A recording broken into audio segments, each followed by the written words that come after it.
بسم اللہ الرحمن الرحیم۔ السلام علیکم۔ نہ جانے کس احساس کے تحت ایک دم سے میری آنکھ کھلی تو میں ہڑبڑا کر اٹھ بیٹھی۔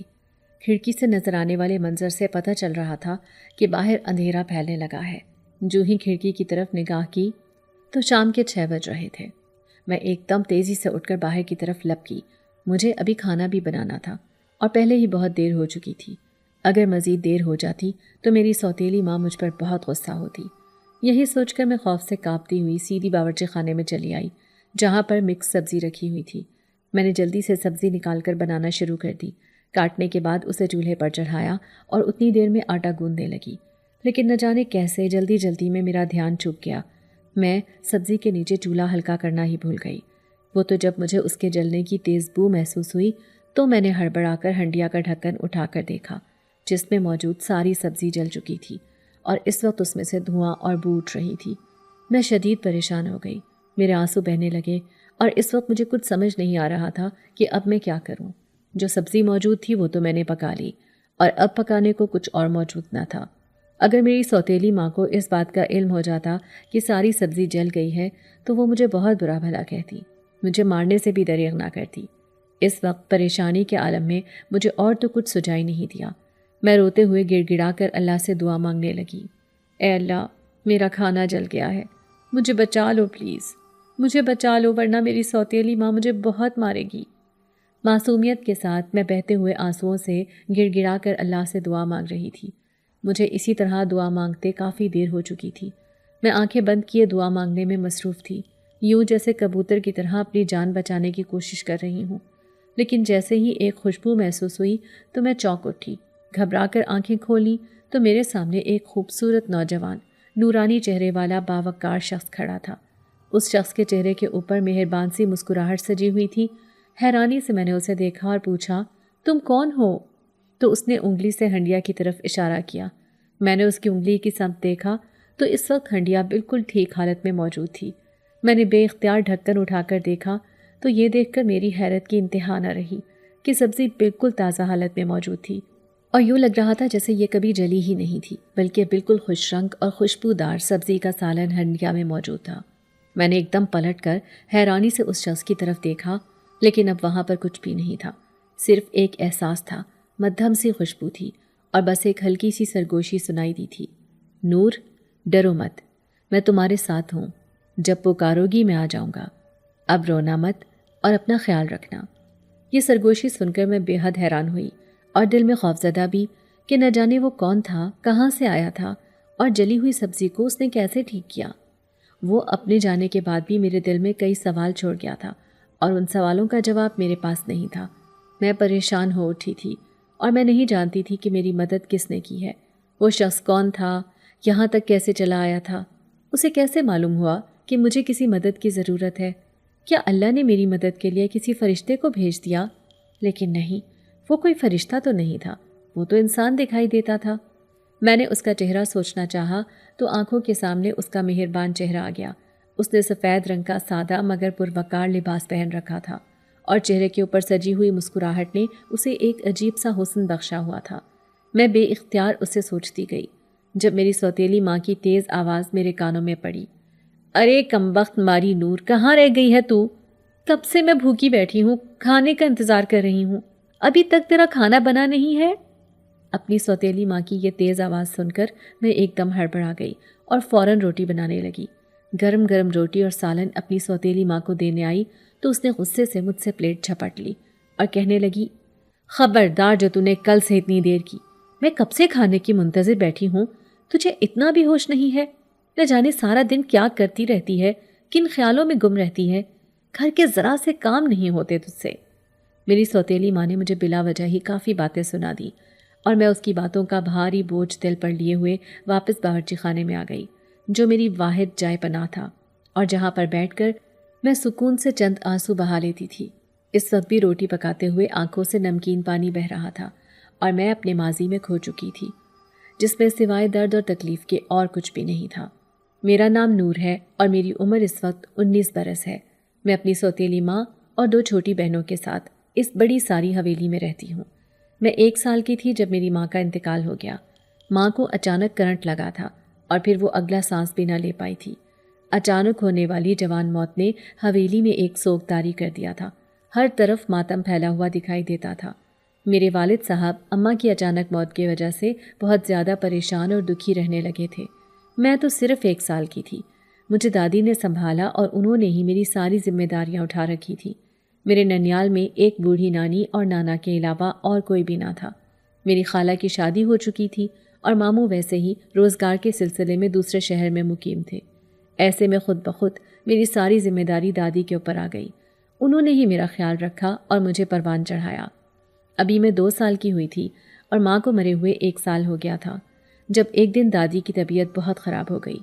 میں ساری رات دادی کے پاس بیٹھی روتی رہی اور دادی بیچاری مجھے ہمت اور حوصلے کے ساتھ سنبھالتی رہی۔ ابا دوسرے کمرے میں گہری نیند سو چکے تھے۔ اس رات دادی کو احساس ہوا کہ اگر انہیں کچھ ہو گیا تو میرا کیا ہوگا۔ اسی لیے اگلے ہی دن دادی نے ابا سے بات کی اور کہا، فضل محمد، میں چاہتی ہوں کہ تو اب دوسری شادی کر لے۔ تیری گھر والی کو مرے ہوئے 1 سال ہو چکا ہے اور تو دوبارہ کسی کا نام بھی نہیں لیتا ہے، لیکن تجھے کیا خبر کہ میں کتنی مشکل سے وقت گزار رہی ہوں۔ سارا دن اس ننھی سی جان کو پالنا میرے بس کی بات نہیں ہے۔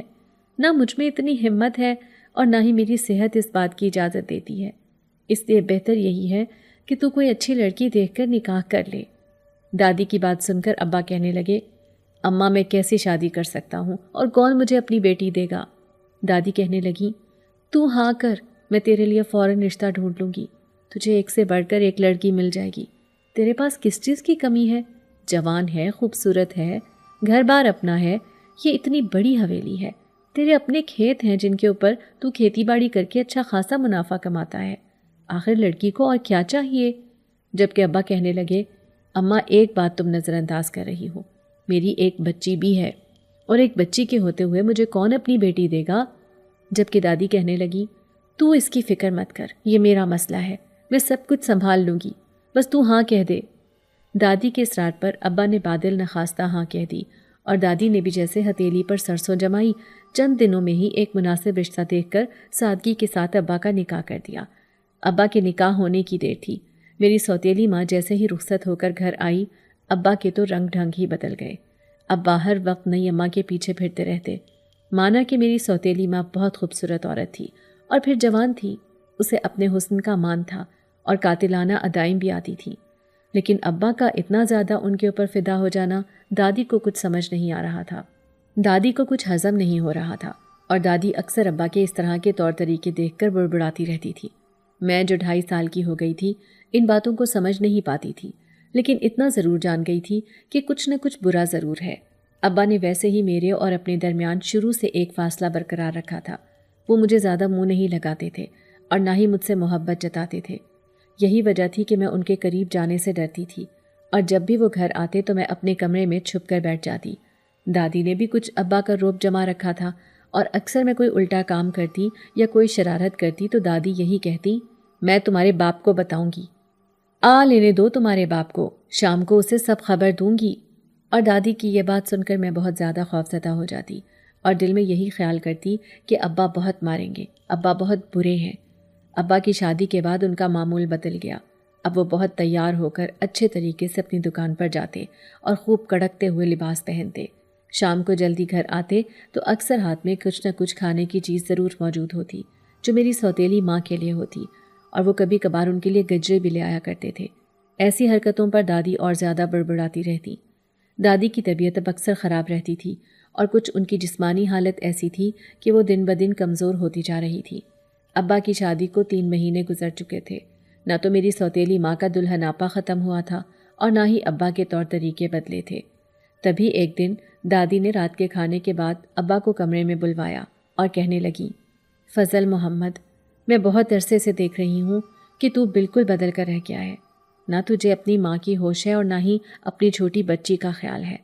میں نے تو تیری شادی اپنے سکھ کے لیے کی تھی، اپنے سکون کے لیے کی تھی اور اس ننھی سی جان کے لیے کی تھی، لیکن تو نے تو سب کچھ پیچھے چھوڑ دیا۔ تو پہلے سے اتنا بدل گیا کہ جورو کا غلام بن کر ہی رہ گیا ہے۔ آخر تجھے کیوں خیال نہیں آتا کہ گھر میں ایک بوڑھی ماں اور معصوم سی کم عمر بچی بھی ہے؟ تو کیوں نہیں ان کے بارے میں سوچتا؟ دادی نے ابا کو آڑے ہاتھوں لیا۔ تبھی ابا ایک دم چڑھ کر بولے، اماں میں نے ہی آپ سے کہا تھا کہ مجھے شادی نہیں کرنی، آپ نے زبردستی میری شادی کی ہے۔ اب اگر ہم دونوں میاں بیوی کے درمیان محبت پیدا ہو گئی ہے اور ہم ایک دوسرے کے ساتھ خوش ہیں تو پھر آپ کو مسئلہ کیا ہے؟ آپ ایسا کیوں کر رہی ہیں؟ تب ابا کی یہ بات سن کر دادی بہت زیادہ پریشان ہوئی، تاہم وہ اور کچھ نہیں بولی اور پھر آخر میں بس اتنا ہی کہا، فضل محمد، اگر میرا نہیں تو اپنی بچی کا ہی سوچ لے، اپنی بیوی سے کہہ کے اس بچی کا خیال رکھے جس کے لیے اسے لایا گیا تھا۔ دادی کی بات سن کر ابا نے یوں ہاتھ ہلایا جیسے کوئی مکھی اڑائی ہو۔ دادی ابا کو تعصب سے دیکھتی رہ گئی۔ ابا تو کمرے سے چلے گئے اور دادی کی آنکھوں سے آنسو بہنے لگے۔ میں نہ سمجھتی لیکن پھر بھی دادی کا رونا مجھے تکلیف دے رہا تھا، تاہم دادی نے مجھے اپنے سینے سے لگا لیا اور میں بھی ان کی مہربان آغوش میں سما گئی تھی۔ دن یوں ہی گزر رہے تھے۔ میری سوتیلی ماں کے رنگ ڈھنگ میں کوئی فرق نہیں پڑا تھا۔ گھر کا زیادہ تر کام اب بھی دادی کو ہی سنبھالنا پڑتا تھا۔ میری سوتیلی ماں اکثر ابا کے ذریعے کہلوا دیتی کہ ان کی طبیعت ٹھیک نہیں ہے یا پھر آج انہیں کہیں جانا ہے، تو دادی ہی گھر کا کھانا پکاتی اور کام کاج کرتی۔ دادی کو دیکھتے ہوئے چھوٹی سی عمر میں مجھے بھی کام کاج کرنے کی عادت ہو گئی تھی اور میں ان کا ہاتھ پٹانے کی خاطر گھر کے کاموں میں دلچسپی لینے لگی تھی۔ ابا کی مہربانی سے مجھے اسکول میں بھی داخل نہیں کروایا گیا تھا اور سوتیلی ماں نے تو ویسے ہی آج تک مجھ سے نرمی سے کبھی بات کی ہی نہیں تھی۔ میں 5 برس کی ہوئی جب میری سوتیلی ماں امید سے ہو گئی اور ان کے گھر میں ایک بچی نے جنم لیا۔ یہ 9 مہینے نہ صرف ابا بلکہ دادی اور میں بھی جیسے گھن چکر بن کر رہ گئے تھے۔ میری سوتیلی ماں نے ہم تینوں کو خوب نچا کر رکھا ہوا تھا۔ دادی ان کا بہت خیال رکھتی۔ دادی کو لالچ تھا کہ شاید ان کا پوتا اس دنیا میں آنے والا ہے، اور یہی لالچ ابا کو بھی تھا، لیکن اللہ کی کرنی ایسی ہوئی کہ انہیں بیٹی ہی ہوئی۔ اور یوں میری سوتیلی ماں کے چہرے پر ایک اداسی تو ضرور پھیلی تھی، لیکن پھر بھی اس نے اپنی چکنی چپڑی باتوں اور قاتلانہ اداؤں سے ابا کو سمجھا لیا تھا۔ وقت گزر رہا تھا اور اس بڑی ساری حویلی میں سارا دن ادھر ادھر بھاگ دوڑ کر کے کام بھی کرتی رہتی تھی۔ میری بہن اب 3 سال کی ہو گئی تھی اور میں 8 برس کی ہو چکی تھی۔ تب میری سوتیلی ماں ایک بار پھر امید سے ہوئی۔ اب کی بار دادی کو بہت امید تھی کہ بیٹا ہی ہوگا۔ دادی اپنی گرتی ہوئی صحت کے باوجود میری سوتیلی ماں کا خیال رکھتی اور میں ساری حویلی کی صفائی ستھرائی میں مصروف رہتی۔ ایسے میں اکثر حویلی کے نچلی طرف جانے والے راستے پر میں نظر جما کر کھڑی ہو جاتی تھی۔ حویلی کے تہخانے میں اترتی ہوئی یہ سیڑھیاں مجھے کسی انوکھے راز کا پتہ دیتی تھی، اور میں جان نہیں پاتی تھی کہ وہ راز کیا ہے، کیونکہ ان سیڑھیوں سے آتی ہوئی باز گشت اور ہلکی ہلکی سرگوشی مجھے کسی کی موجودگی کا یقین دلاتی، لیکن میں خوف کے مارے زیادہ دیر وہاں ٹھہر نہیں پاتی تھی، بلکہ فوراً وہاں سے ہٹ جاتی تھی، کیونکہ دادی نے بھی جب ایک بار مجھے وہاں پر کھڑے دیکھا تھا تو کہنے لگیں، ارے نور بیٹا، تو یہاں پر مت آیا کر، یہ جگہ کچھ اچھی نہیں ہے، یہاں پر جنات کا سایہ ہے، اور اگر تو یہاں پر زیادہ دیر کھڑی رہی تو وہ تجھ پر عاشق ہو جائیں گے۔ حویلی کے اس حصے کو منحوس کہا جاتا ہے۔ میں نہیں چاہتی کہ تیرے ساتھ کچھ غلط ہو، اس لیے اس طرف مت آیا کر۔ دادی نے مجھے سختی سے تاکید کر دی، لیکن دادی کی سختی کے باوجود مجھے حویلی کا وہ حصہ اپنی طرف بلاتا ہوا محسوس ہوتا تھا، اور میں اکثر اترتی ہوئی ان سیڑھیوں پر نظر جما کر بیٹھ جاتی۔ اب بھی دادی میری سوتیلی ماں کے کمرے میں موجود تھی، کیونکہ ان کی طبیعت آج کچھ ٹھیک نہیں تھی، اور دادی ان کی دلجوئی کے خیال سے وہاں بیٹھی ہوئی تھی، کیونکہ ابا بھی آج جلدی لوٹ آئے تھے اور سوتیلی ماں کی طبیعت خرابی کی وجہ سے وہ بھی کافی پریشان دکھائی دے رہے تھے۔ انہیں اپنے ہونے والے بچے کی فکر تھی۔ تبھی دادی کو وہاں پر مصروف دیکھ کر میں حویلی کے اس حصے میں چلی گئی جہاں پر تہخانے کی سیڑھیاں اترتی تھی۔ کتنی ہی دیر میں ان سیڑھیوں پر نظر جما کر بیٹھی رہی، جہاں پر صاف دکھائی دیتا تھا کہ ایک عرصے سے کوئی بھی ان سیڑھیوں کو استعمال میں نہیں لایا ہے، نہ تو کوئی وہاں سے نیچے اترا ہے اور نہ ہی نیچے سے کوئی اوپر آیا ہے۔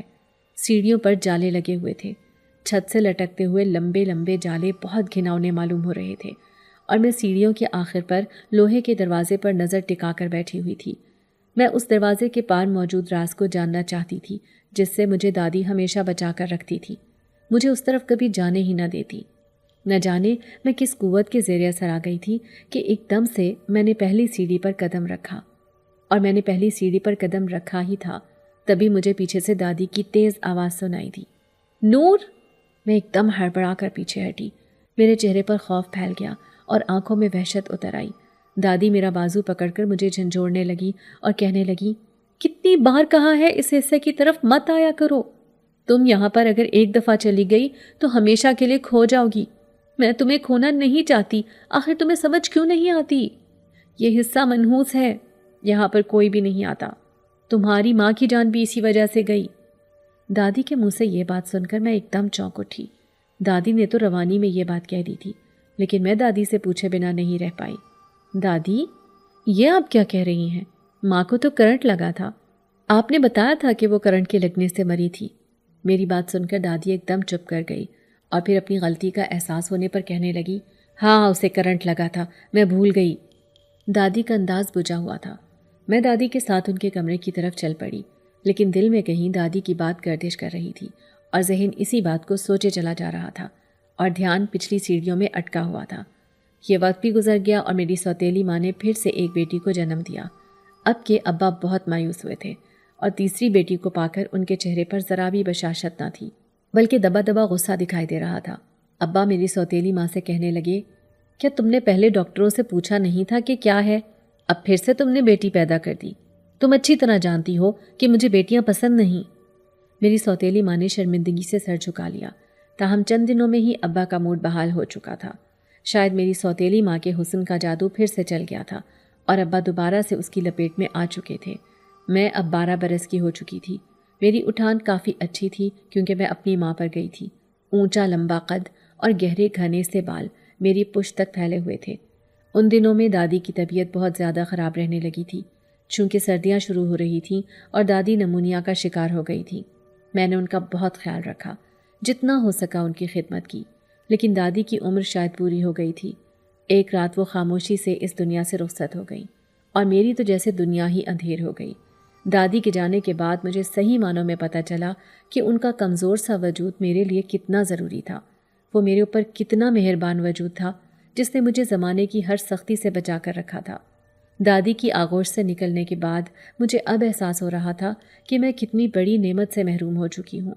ابا تو 3 دن کے بعد دوبارہ سے کام پر جانا شروع ہو چکے تھے۔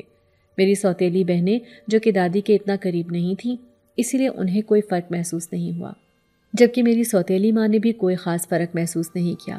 وہ بھی اپنی روزمرہ کی روٹین میں اسی طرح خوش تھی۔ ہاں، اگر کسی کی دنیا بدلی تھی تو وہ میں تھی۔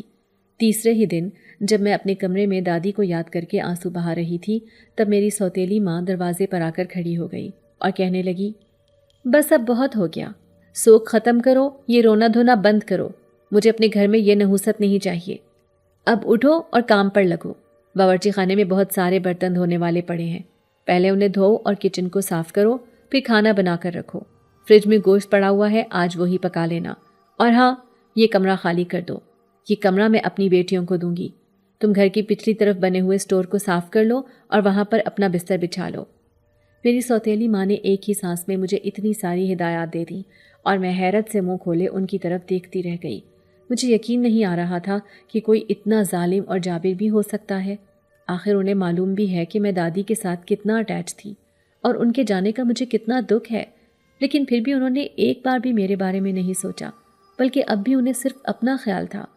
اور کتنی درستی اور غرور سے انہوں نے مجھے گھر کے کام کاج کرنے کو کہا، اور اب مجھے یہ کمرہ بھی خالی کرنا تھا جہاں پر میں ایک عرصے سے دادی کے ساتھ رہ رہی تھی۔ دادی کی یہ آخری نشانی بھی اب مجھ سے چھننے جا رہی تھی۔ بادل نخواستہ میں اٹھی، باورچی خانے کے برتن دھوئے، کچن کو صاف کیا اور کھانا بنا کر رکھا۔ پھر رات کو اپنا سامان اٹھا کر پچھلی طرف کے سٹور میں لے آئی، کیونکہ میری سوتیلی ماں کا حکم یہی تھا۔ یہ وہی حصہ تھا جہاں پر نیچے تہہ خانے کی سیڑھیاں اترتی تھی اور اس کے سامنے بنے ہوئے سٹور میں اب میرا ڈیرا تھا۔ میں نے ایک طرف سے سٹور کی صفائی کر کے اپنا بستر بچھایا اور جیسے اس پر گر سی گئی۔ دادی کے بعد یہ پہلی رات تھی جب میں ان کی شفقت سے محروم ہوئی تھی، کیونکہ اس سے پہلے اس کمرے میں ان کی موجودگی اور خوشبو مجھے مسلسل محسوس ہوتی تھی، اور اب یہاں پر آ جانے کے بعد یوں لگ رہا تھا کہ اب جیسے دادی ہمیشہ کے لیے کھو گئی ہوں۔ ان کو یاد کر کے میں آنسو بہا رہی تھی جب اچانک ہی مجھے کمرے کے باہر کچھ آہٹ سی محسوس ہوئی۔ میں ایک دم چوکنی ہو کر اٹھ بیٹھی، لیکن مجھے کوئی دکھائی نہیں دیا، حالانکہ کمرے میں 0 کا بلب جل رہا تھا۔ میں ایک دم اٹھ کر کمرے سے باہر آ گئی۔ اس وقت میرا دل تیزی سے دھڑک رہا تھا اور یوں لگ رہا تھا کہ سینہ توڑ کر باہر آ جائے گا۔ میں نے ارد گرد نگاہیں دوڑا کر دیکھا، لیکن وہاں پر کوئی بھی نہیں تھا، اور پھر ایک دم مجھے کسی کے سیڑھیاں اترنے کی آواز آئی۔ میرا دل اچھل کر حلق میں آ گیا۔ میں نے جیسے ہی سیڑھیوں کی طرف نگاہ کی تو ایک روشنی سی سیڑھیاں اترتی دکھائی دے رہی تھی۔ وہ لمحہ میرے لیے شدید خوف کا تھا، جب روشنی سیڑھیاں اترتے ہوئے اس لوہے کے دروازے کے پار چلی گئی۔ میں ایک دم بھاگ کر سٹور میں آئی اور دروازے کو اندر سے بند کر لیا۔ اس وقت میں بہت ڈر رہی تھی اور بار بار وہی منظر میری نگاہوں کے سامنے آ رہا تھا۔ دادی کی آواز میرے کانوں میں گونج رہی تھی، ارے نور، کتنی بار کہا ہے حویلی کے اس حصے کی طرف مت آیا کرو، یہ حصہ منحوس ہے اور یہاں پر جنات کا سایہ ہے۔ دادی کی بات سن کر اب مجھے یوں لگ رہا تھا کہ جیسے وہ سب کچھ سچ ہے اور جسے آج تک میں جھٹلاتی آئی تھی۔ آج اپنی نگاہوں سے دیکھ لینے کے بعد میں اس پر یقین کر کے بھی یقین نہیں کرنا چاہ رہی تھی۔ پہلی رات یہاں پر بہت مشکل سے گزر رہی تھی۔ ساری رات مجھے کبھی آہٹ محسوس ہوتی، کبھی عجیب سی خوشبو آتی اور کبھی دور سے کسی کی آواز سنائی دیتی، جیسے کوئی سرگوشی میں بول رہا ہو۔ اگلے دن میں نے اپنی سوتیلی ماں سے کہا، مجھے وہاں پر ڈر لگتا ہے، مجھے میرا وہی کمرہ واپس کر دیں، جبکہ وہ میری طرف دیکھ کر استہزائیہ انداز میں بولی، شکر کرو تمہیں اسٹور میں بستر ڈالنے کی اجازت دیتی ہے، ورنہ میں تمہیں اس گھر سے بھی نکال دوں تو تمہارا باپ پلٹ کر مجھ سے پوچھے بھی نہ۔ ان کا تنفر میں ڈوبا ہوا یہ جملہ مجھے یہ باور کرانے کے لیے کافی تھا کہ اس گھر میں میری کوئی حیثیت نہیں، اور میں نے بھی اس بات پر ہار مان لی۔ ابا سے اس سلسلے میں بات ہی نہیں کی۔ اب میں اپنی سوتیلی ماں کے ہاتھوں ایک ملازمہ بن چکی تھی۔ سارا دن ان کے بتائے ہوئے کاموں میں گزر جاتا اور رات سٹور میں ڈرتے ہوئے جاگ کر گزار دیتی۔ وقت یوں ہی گزرتا رہا تھا، نہ تو میرا ڈر کم ہوا اور نہ ہی اس حویلی کے پراسرار حصے سے آنے والی آوازیں اور سرگوشیاں کم ہوئیں۔ میں اکثر راتوں کو ڈر کے مارے رونے لگتی اور یوں لگتا کہ کوئی نرم سا دلاسا مجھے دیا جا رہا ہے، کسی کا مہربان ہاتھ اکثر مجھے اپنے کندھے پر محسوس ہوتا۔ میں چونک جاتی، کوئی میرے بالوں میں ہاتھ پھیرتا کہ مجھے سکون کی نیند آ جائے اور میں سو جاتی، لیکن احساس ہونے پر جب اٹھ بیٹھتی تو وہاں پر کوئی بھی نہ ہوتا۔ پتہ نہیں یہ میرا وہم تھا، خواب تھا یا خیال تھا، یا شاید یہاں پر اکیلے رہ کر میں پاگل ہو رہی تھی، لیکن جو بھی تھا یہ احساس شدید تھا کہ یہاں پر کچھ ہے، کوئی ہے۔ تا وقت یہ کہ آج کا دن آ گیا۔ آج جب اپنی سوتیلی ماں کے کہنے کے مطابق میں نے کھانا بنایا تو وہ کھانا جل گیا، اور میں اچھی طرح جانتی تھی کہ میری سوتیلی ماں مجھے بہت مارے پیٹے گی، پھر کچھ کھانے کو بھی نہیں دے گی۔ اس سوچ کا آنا تھا کہ میں بے اختیار آنسوؤں سے رونے لگی اور اللہ سے گڑ گڑا کر دعا مانگنے لگی۔ حالانکہ کھانا تو جل چکا تھا، میں نے نہ جانے کیا سوچ کر اللہ سے دعا مانگی تھی، اور کچھ ہی دیر میں اس مہربان مسکراہٹ والے انسان نے جب آ کر میری مدد کی اور سبزی کو بالکل تازہ کر دیا تو میں بہت حیران ہوئی۔ آج کا کھانا بے حد لذیذ بنا تھا، جس کی تعریف بے ساختہ میری سوتیلی ماں نے بھی کی تھی، حالانکہ انہوں نے آج تک کبھی میرے بنائے ہوئے کھانے کی تعریف نہیں کی تھی۔ وہ ہمیشہ نقص ہی نکالتی رہتی تھی، لیکن آج جب انہوں نے کھانے کی تعریف کی تو میں بہت حیران ہوئی، اور بے ساختہ میری آنکھوں کے سامنے وہ مہربان مسکراہٹ والا شخص چلا آیا۔ تبھی رات کو سب کاموں سے فارغ ہونے کے بعد جب میں اپنے اسٹور میں آئی اور بستر پر بیٹھی تو بے اختیار ارد گرد دیکھنے لگی۔ میں کسی کی موجودگی کو محسوس کرنے کی کوشش کر رہی تھی۔ تبھی میں اونچی آواز میں بولی، میں جانتی ہوں کہ تم یہیں کہیں پر ہو، تم جو کوئی بھی ہو میرے ساتھ ہو، جس کا مجھے ہر لمحہ احساس ہوتا ہے، میں جس کی موجودگی سے خوفزدہ ہوتی رہی ہوں۔ میں جانتی ہوں کہ تم یہیں کہیں پر ہو، لیکن تم سامنے نہیں آ رہے۔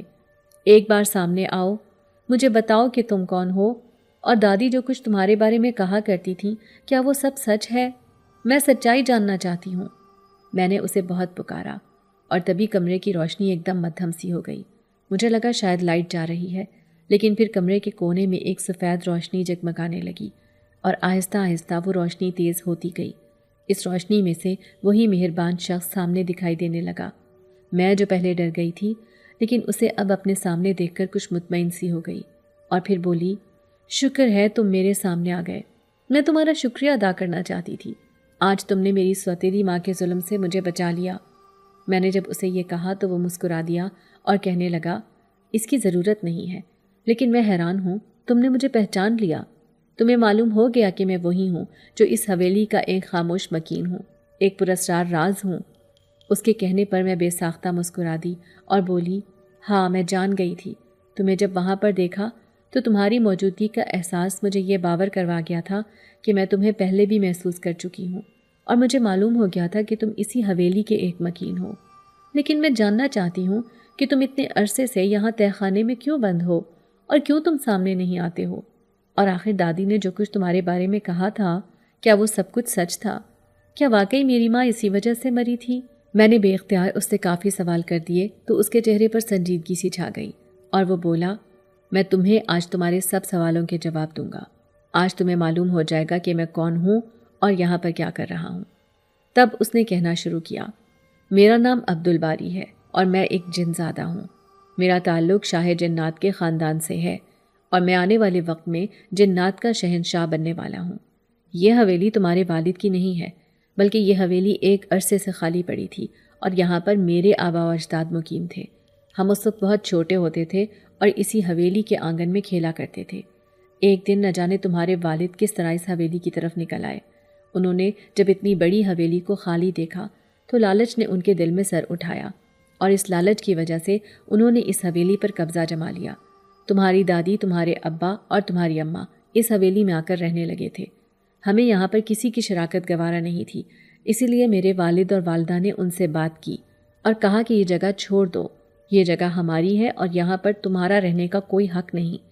لیکن تمہارے والد نے یہ بات نہیں مانی اور ان کا یہی کہنا تھا کہ چونکہ یہ حویلی بالکل خالی ہے اور یہاں پر کوئی بھی نہیں رہتا، اس لیے ہم یہیں پر رہیں گے اور آج سے یہ حویلی ہماری ہے۔ میرے والد صاحب یہ بات سن کر بہت غصے میں آگ بگولا ہو گئے۔ انہوں نے تمہارے والد سے کہا کہ اگر تم نے یہ حویلی خالی نہ کی تو تم بہت بھاری نقصان اٹھاؤ گے۔ تمہارے والد صاحب نے میرے والد کی دھمکیوں کو کچھ نہ سمجھا۔ انہوں نے اگلے ہی دن ایک عامل بابا کو اس حویلی میں بلوا لیا۔ یہ دیکھ کر میرے والد صاحب بہت زیادہ پریشان ہوئے۔ انہوں نے تمہارے والد کو آخری کوشش کے طور پر سمجھانا چاہا، لیکن تمہارے والد نہیں مانے اور عامل کے ذریعے عمل کروا کے انہوں نے میرے والد، والدہ کو اور ہم سب کو نیچے تہہ خانے میں قید کروا دیا۔ تہہ خانے میں قید کروانے کے بعد انہوں نے اس راستے کو استعمال کرنا بند کر دیا اور حویلی کے پچھلے حصے کو خالی چھوڑ دیا۔ تمہارے والد صاحب اپنی اس کامیابی پر بہت خوش تھے۔ اتنی بڑی حویلی جو کروڑوں کی تھی ان کی جائیداد بن گئی تھی اور ان کی ملکیت میں تھی۔ اسی وجہ سے ان کے دن رات بہت اچھے گزرنے لگے تھے۔ لیکن پھر ایک دن جب تم 1 سال کی تھی تو تمہاری والدہ حویلی کے پچھلے حصے کی طرف نکل آئیں۔ میرے والد نے اچانک جب انہیں دیکھا تو جیسے ان کے اندر بدلہ لینے کی ایک خواہش بیدار ہوئی۔ انہوں نے کرنٹ کے ذریعے تمہاری والدہ کا انتقال کر دیا۔ تمہاری والدہ کے انتقال کے بعد یہ بات واضح ہو گئی کہ حویلی کا پچھلا حصہ جنات سے آباد ہے اور وہاں پر کسی کو نہیں جانا چاہیے۔ اسی لیے تمہاری دادی نے بھی کبھی تمہیں حویلی کے پچھلے حصے کی طرف نہیں آنے دیا اور نہ ہی تہہ خانے میں جانے دیا۔ وہاں پر میرا خاندان آباد ہے، میں وہیں پر ان کے ساتھ رہتا ہوں اور نہ جانے کب تک ہم اس سزا میں قید رہیں گے۔ جنزادے کی یہ بات سن کر میں ایک دم جھرجھری سی لے کر رہ گئی۔ میں سوچ بھی نہیں سکتی تھی کہ ایسا کچھ ہوا ہوگا۔ ابا کی یہ زیادتی ہے، ابا کو ایسا نہیں کرنا چاہیے تھا، انہیں یہ حویلی چھوڑ دینی چاہیے تھی۔ لیکن لالچ انسان سے بہت کچھ کروا لیتا ہے۔ تبھی کچھ خیال آنے پر میں فوراً بولی، اگر تم ہمارے خاندان سے نفرت کرتے ہو اور ہم سے بدلہ لینا چاہتے ہو تو پھر تم نے میری مدد کیوں کی؟ کیوں تم نے اس دن کھانا ٹھیک کر دیا تھا اور اب بھی تم میری مدد کے لیے ہمیشہ موجود ہوتے ہو؟ میں نے بے اختیار جب اس سے پوچھا تو عبدالباری نے گہری نظروں سے میری طرف دیکھا۔ وہ نظریں میرے وجود کے اندر تک اترنے لگی تھیں اور میرے سارے وجود میں ایک عجیب سا کرنٹ دوڑنے لگا تھا۔ بے اختیار میں اس سے نظریں چرا گئی، کیونکہ اس وقت جو کچھ اس کی نگاہیں بیان کر رہی تھی میں سمجھ کر بھی اسے سمجھنا نہیں چاہتی تھی۔ میری بات پر اس نے ایک گہرا سانس بھرا اور کہنے لگا، میں بچپن سے تمہیں یہاں پر دیکھ رہا ہوں۔ تم نے اس حویلی میں بہت ظلم برداشت کیا ہے، بہت تکلیفیں دیکھی، بہت اذیت کاٹی ہے، فاقے کاٹے ہیں۔ میں تمہاری ایک ایک تکلیف کا گواہ ہوں۔ جانتا ہوں کہ تم نے ایک بھی پل خوشی کا نہیں گزارا ہے۔ تمہاری حیثیت اس حویلی میں ایک ملازمہ جیسی ہے۔ میں تمہارے حالات سے اچھی طرح باخبر ہوں۔ تمہارے اوپر نظر رکھتے رکھتے نہ جانے کب میرے دل میں تمہاری محبت بیدار ہو گئی اور وہ محبت وقت کے ساتھ ایک تناور درخت کی شکل اختیار کر گئی ہے اور اتنی مضبوط ہو گئی ہے کہ اس کی جڑیں میرے سارے وجود میں پھیل گئی ہیں۔ میں چاہوں بھی تو اپنی محبت کو ختم نہیں کر سکتا، خود میں سے نکال کر پھینک نہیں سکتا۔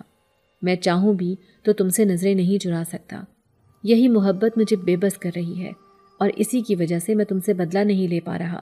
حالانکہ میں بدلہ لینا چاہتا ہوں، لیکن یہ محبت مجھے روک دیتی ہے۔ میں اپنی اس محبت کی وجہ سے تمہارا ساتھ چاہتا ہوں، تمہیں اپنی زندگی میں شامل کرنا چاہتا ہوں۔ عبدالباری نے ایک دم اپنی محبت کا اعتراف کر کے آخر میں مجھ سے ایک سوال کیا۔ میں اس سے نظریں چرا گئی۔ میرا دل دھڑک اٹھا۔ پہلی بار کسی مرد نے مجھ سے محبت کا اظہار کیا تھا، تو کیا ہوا اگر وہ جنزاد تھا؟ لیکن تھا تو ایک مرد ہی جو بہت خوبصورت، وجیح اور شکیل تھا، لیکن میں اس سے نظریں چرا گئی تھی۔ میں خاموش ہو گئی۔ دادی کی بات بڑے غلط موقع پر میرے کانوں سے ٹکرا گئی تھی اور میں ان کی باتوں کو سوچنے لگی۔ عبدالباری نے جب میری خاموشی کو محسوس کیا تو شاید اس نے اسے میرا انکار سمجھا اور وہ چپ چاپ وہاں سے چلا گیا، جبکہ اس کے جانے کے بعد میں جیسے اپنے بستر پر گر سی گئی اور اس کے بارے میں سوچنے لگی۔ اگر عام حالات ہوتے اور عبدالباری ایک انسان ہوتا تو اس کا ساتھ میرے لیے یقیناً فخر کا باعث ہوتا اور میرے ماتھے کا تاج ہوتا، لیکن اس وقت نہ تو حالات عام تھے اور نہ ہی عبدالباری ایک انسان تھا۔ ایسے میں مجھے اپنا فیصلہ کرنے میں بہت دقت پیش آ رہی تھی۔ عبدالباری کی طرف دل کا جھکاؤ تھا اور دماغ دوسرے حقائق کی طرف اشارہ کر رہا تھا۔ سوچ سوچ کر میں نے خود کو بخار چڑھا لیا۔ اگلے دن جب میں کچن میں نہ ملی تو میری سوتیلی ماں میری خبر گیری کے لیے اسٹور میں چلی آئی، اور جب انہیں علم ہوا کہ میں بخار میں تپ رہی ہوں تو وہ خاموشی سے واپس چلی گئی، یہ کہتے ہوئے کہ تمہیں تو آرام کا بہانہ چاہیے، اب بخار کا بہانہ کر کے بستر پر پڑ گئی ہو اور گھر کے سارے کام مجھے دیکھنا پڑیں گے۔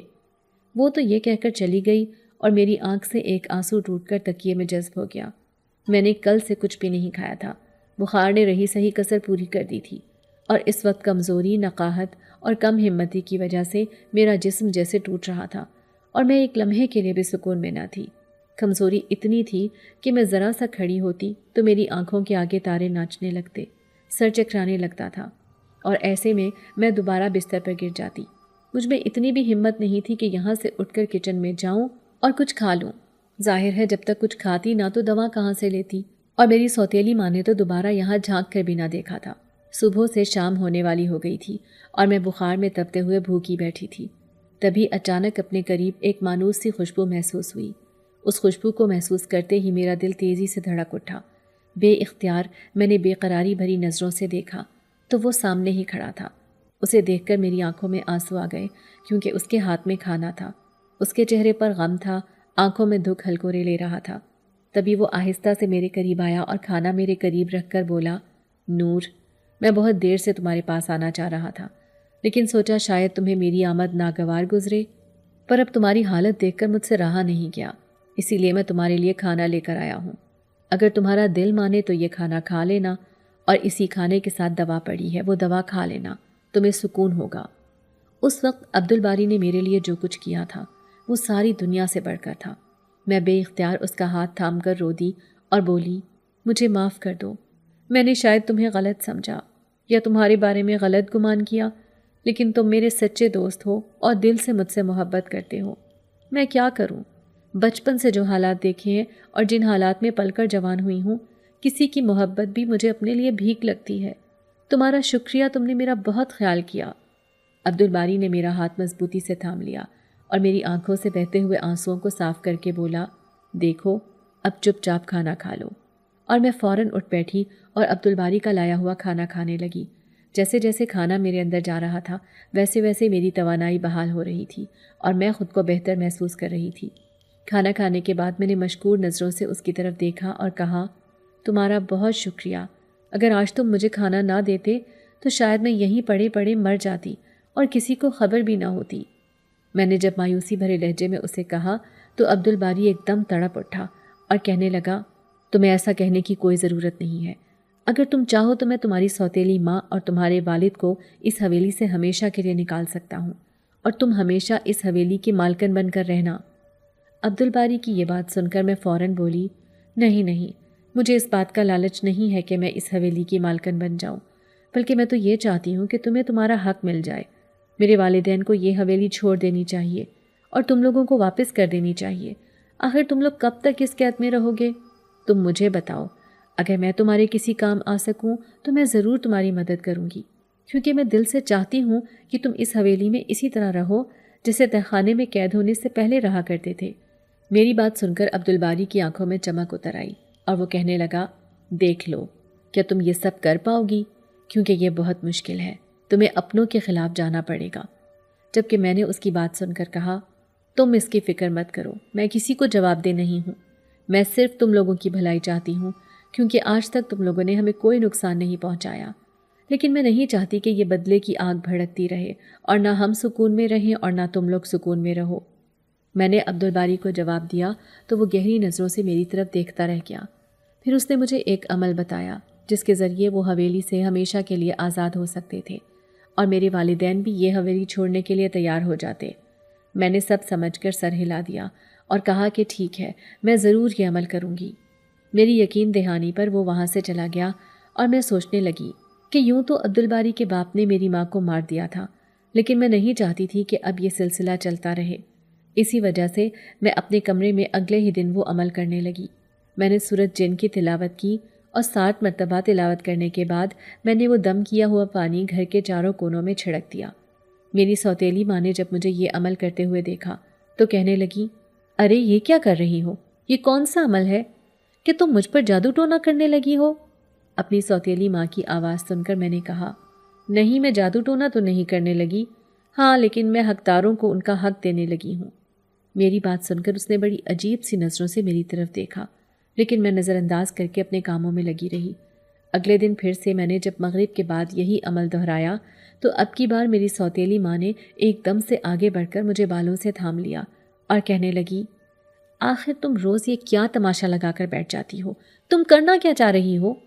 میں دیکھ رہی ہوں کچھ عرصے سے تمہارے انداز بہت بدلے ہوئے ہیں اور تم بہت اونچی ہواؤں میں اڑ رہی ہو۔ مجھے تمہارے پر بخوبی کھینچنا آتے ہیں۔ میری سوتیلی ماں کی آنکھوں میں نفرت تھی اور لہجے سے چنگاریاں نکل رہی تھی۔ میں نے آہستگی سے اپنے بال ان سے چھڑوائے اور انہیں کہا، میں کچھ بھی نہیں کر رہی ہوں۔ میں نے آپ سے کل بھی کہا تھا کہ میں حقداروں کو ان کا حق لوٹا رہی ہوں۔ میرا یہ جملہ میرے والد صاحب نے اندر آتے ہوئے سن لیا۔ وہ کہنے لگے، آخر تم کس حق کی بات کر رہی ہو؟ کہنا کیا چاہتی ہو؟ آج ابا نے نہ جانے مجھے کتنے عرصے کے بعد مخاطب کیا تھا۔ میری آنکھوں میں ایک دم آنسو آ گئے اور میں انہیں دیکھ کر سب کچھ بتاتی چلی گئی۔ یہ سن کر ابا ایک دم خاموش ہو گئے اور کہنے لگے، تم جو کہہ رہی ہو سب سچ ہے۔ میں نے واقعی اس وقت لالچ میں کچھ نہیں سوچا تھا اور اس حویلی کو اپنا بنا لیا تھا، لیکن تمہاری ماں کے چلے جانے کے بعد مجھے اچھی طرح اس بات کا احساس ہو گیا تھا اور میں پچھتاووں میں گھر چکا تھا۔ دن رات یہ پچھتاوا مجھے چین نہیں لینے دیتا تھا۔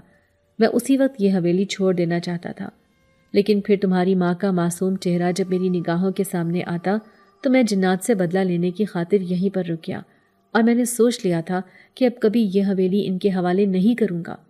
لیکن اب چونکہ تمہیں بھی اس راز کے بارے میں پتہ چل گیا ہے اور وہ تم تک بھی پہنچ چکے ہیں تو میں نہیں چاہتا کہ یہ سلسلہ نسل در نسل چلے، اسی لیے میں اس سلسلے کو یہیں پر ختم کر دوں گا۔ میں کل ہی یہ حویلی چھوڑ دوں گا، ہم نئے گھر میں شفٹ ہو جائیں گے۔ میں نے بہت عرصہ پہلے ایک پلاٹ لیا تھا، آہستہ آہستہ کر کے اس پر ایک گھر تعمیر ہو گیا ہے۔ تھوڑا بہت کام باقی ہے، وہ بھی وہاں پر رہتے ہوئے مکمل ہو جائے گا، لیکن تم لوگ اپنا سامان باندھو اور ہم وہاں پر شفٹ ہو رہے ہیں۔ ابا کی یہ بات سن کر میں بے اختیار ان کے سینے سے لگ کر شدت سے رو پڑی تھی۔ یہ آنسو بہت سالوں سے جمع تھے اور دل کا غبار بن چکے تھے۔ آج جب آنکھوں سے باہر نکلے تو دل ایک دم پرسکون ہو گیا تھا۔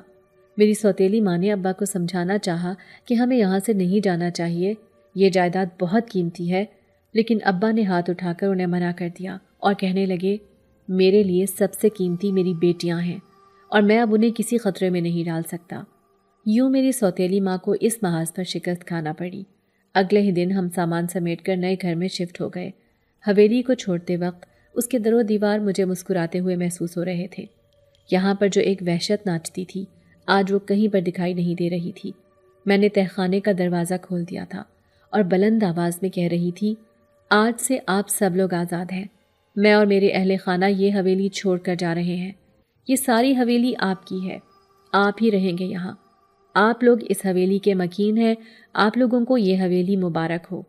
میں یہ کہہ کر وہاں سے چلی آئی تھی اور اپنے پیچھے مجھے کسی کی مسکراتی ہوئی محبت پاش نظریں دور تک محسوس ہوئی تھیں، لیکن میرا دل اطمینان سے بھر چکا تھا اور میں جانتی تھی کہ عبدالباری کی محبت سے بڑھ کر میرے لیے اور کچھ بھی نہیں ہے۔ میں جانتی تھی کہ میں جب بھی اسے پکاروں گی تو وہ اگلے ہی لمحے میرے پاس حاضر ہو جائے گا۔ اس سے بڑھ کر خوشی اور اطمینان کی بات اور کیا ہو سکتی تھی؟